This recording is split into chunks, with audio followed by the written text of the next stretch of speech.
Could you please introduce yourself and what Yeah. kind of music you play? Yeah, Chris Janson, country music.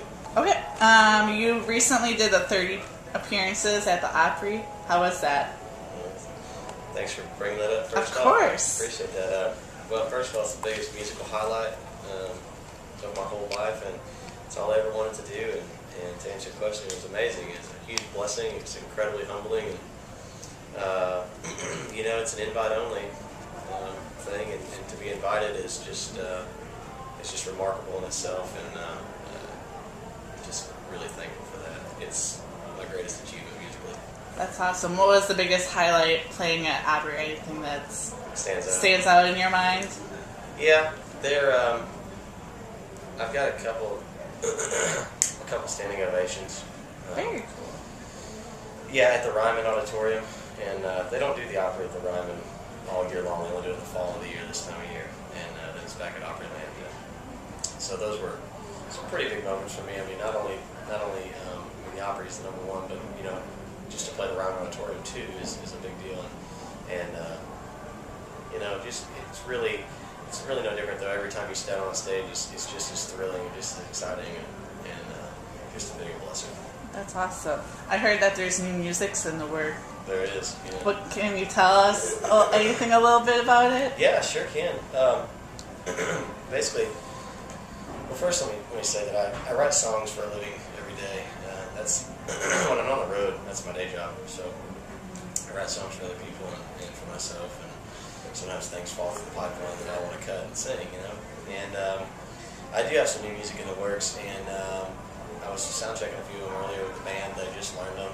I cut a record a few years ago, and on Sony Music, and due to some label mergers in the past, that record never got out, and I'm going to be releasing some of that music. So we heard that you're going to Hawaii for Dog's birthday. Yeah. Pretty excited for that? Yeah, I mean, I've never been to Hawaii, and my wife has another, and so we're taking one of the kids with us, and yeah, it'll be good. I mean, it's just a blessing to be able to do this for a living and to have opportunities to play, and no better place than Hawaii, I suppose. How did that all come about? With Dog inviting you? That's a good question.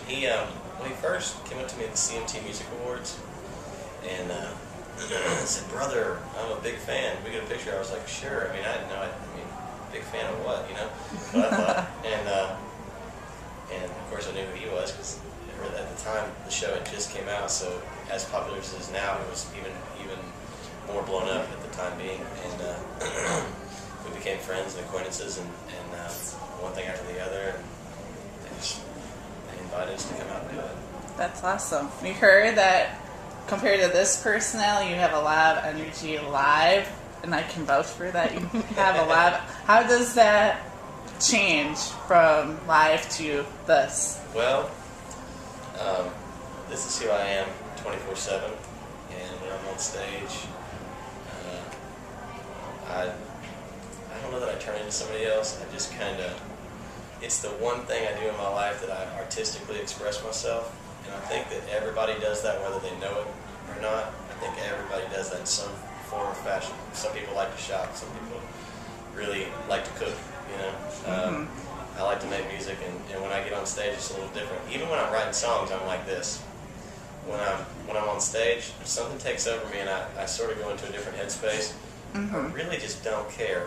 I look at it. I've always looked at music on being on stage, kind of like a Jerry Lee Lewis or a Waylon Jennings or the Sex Pistols, and I don't mean to compare myself to them, but just the attitude of it.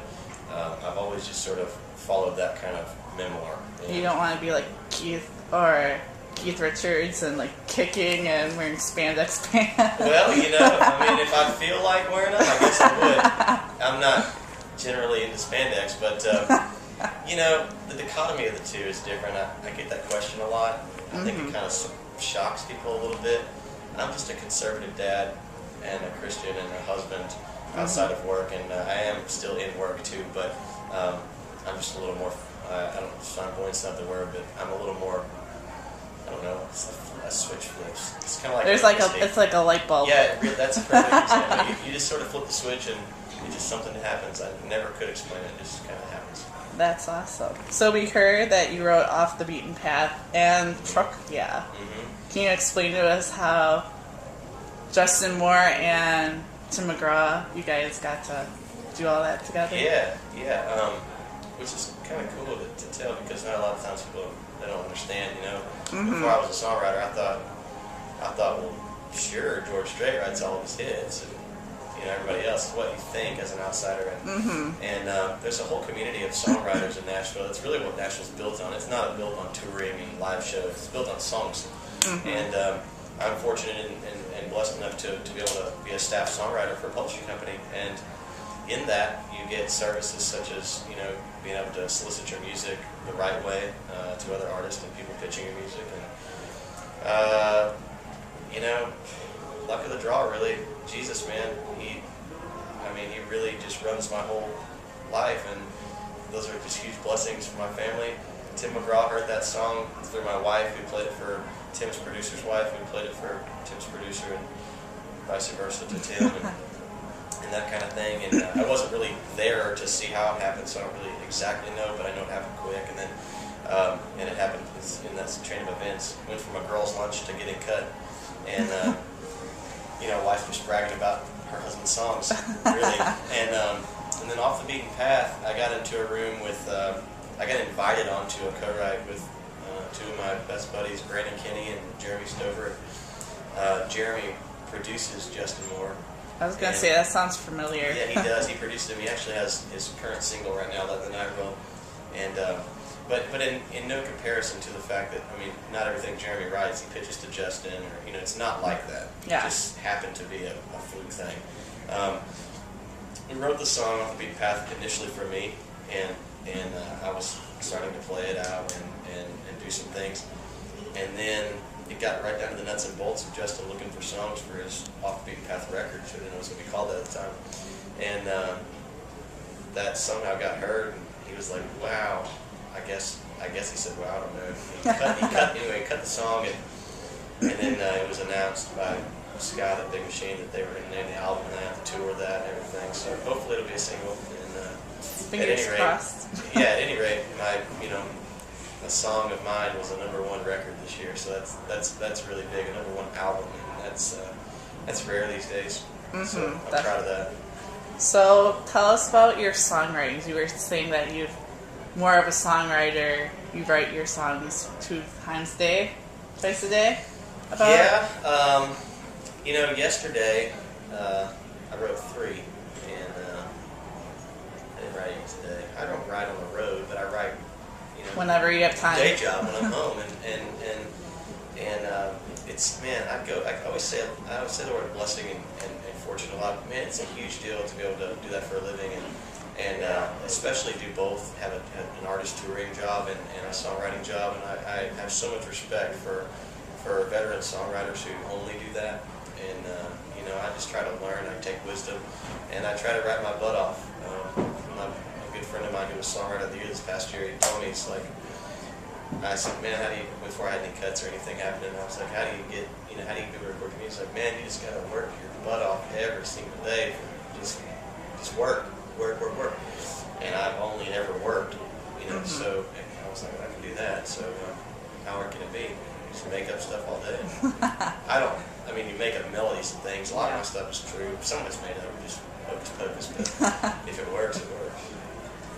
I have a question. You said that you are in Nashville a lot. What are some hidden treasures, place people should go to that's not on Broadway? Because I know them, but other people don't. I don't either. I don't really know. Puckett's and there's several locations now, but Puckett's in Franklin, Tennessee. I would go to Franklin, Tennessee if I were. That's where I live. And Battle of Franklin happened there. A lot of story. That's not even that. That's like 30 minutes, right? It's like 20. 30. 30. Give or take. Yeah. It's. I guess for me, it's nothing. For some people, it would be a drive, but I would do that, and I always tell people to go to the opera. Okay, cool. Describe each band member in your life in one word? I'll be done. One word. Great. What? Great. Oh, great. All of them are great. How do you like being a father and then being a father again? It's number one in my life. Well, Jesus is number one in my life, then my wife, of course, and then being a dad, and then everything else comes after that. And I kind of look at the first one as one, and then, God the second. But it's the greatest thing in my whole world. It changed my life. My bonus kids really changed my world. Graham and Shell, and when I got married, I got two right off the bat, and married into two, and that changed my world. And then having one and one on the way of my own, just changed it that much more. Just things that you think you can never achieve. Once you achieve them, like being a dad is such a huge responsibility and an honor before God to be able to do it. I always tell people that I have kids, you need to get some. It's the biggest. It's the reason I wake up and work every day. Oh, that's such a good thing, though. It's true. What is your favorite spring activity to do, since it's going to be spring soon, eventually? Well, it used to not be this, but it is now. Going back to kids, I really get into, when you have kids, you get into what your kids are into. And Easter is always awesome. My wife really loves Easter too, being a mom, and just loves Easter in general. And so I've become accustomed to loving that. Now, hobby-wise, I really like the turkey hunt. I mean, I like the deer hunt, but turkey hunting is what you can do in the spring, so that's what I do. Are you the dad that dresses up like the Easter bunny and scares the No, kids? we hire out the Easter bunny. We hire the Easter bunny. Yeah. And then your highlight of the career so far, you already told us that. How was playing Country Thunder in Wisconsin? It was really good. This past year has been some of my first experiences doing that, and of course I played everywhere around, just millions of places. But the festival circuit is way different. And to answer your question, in a nutshell, it was great. The people were good, and they're very attentive. They're real fans, and a lot of friends. Do you go to different campsites and wander around like most people do? No, 'cause I don't drink and party, so you're kind of just nah. No, I don't do any of that. I stick with Kelly, and the kids travel with us a lot, and I really don't like to be around shows until it's showtime. Mm-hmm. And that's how I keep my head right. Well, that's good. That's a good way to keep your head right. Is there anything happening within the next couple of months that you can tell us that you're getting excited about? Yeah, the new music, and then there's just a ton of tour dates booking on the books. I don't know where any of them are, but I know that they're coming in, and I'm so thankful for that. To have work in this day and time is such a huge blessing. I guess musically, I'm looking forward to next is playing the Opry again. And I know there are a couple dates on the books. I'm just shocked that I'm even getting asked to do it. I mean, it'll shock me until I'm dead. We heard that you were in the Boston Globe. How did you get picked? Do you know? Or how that all came about? No, I mean, I know that a friend of mine who's a writer, he didn't do me a favor though, he just did it out of just really, I guess, believing, I asked him, I said, did you do me a favor? He said, no man, I just did it out of liking music. And, he just, writers, editors, everybody, they talk, and, word gets around, I guess. They started chatting it up, and he goes, you should check this out. That's all I'm saying. And I think that's how it came about. And then, boom, I was in there. It's a pretty big honor. I agree. I was super thankful, and it just came out of nowhere. I didn't know about it. I had no idea. It was just from out of the corner. Yeah, literally, it just showed up in the... You were just like, showed up on Twitter. And then anything you'd like to say to your fans, friends, family, whoever? Sorry for that. I like to say thanks for the support. Thanks for believing in what I do and the music I make. And just understand that I do it family style for my family, and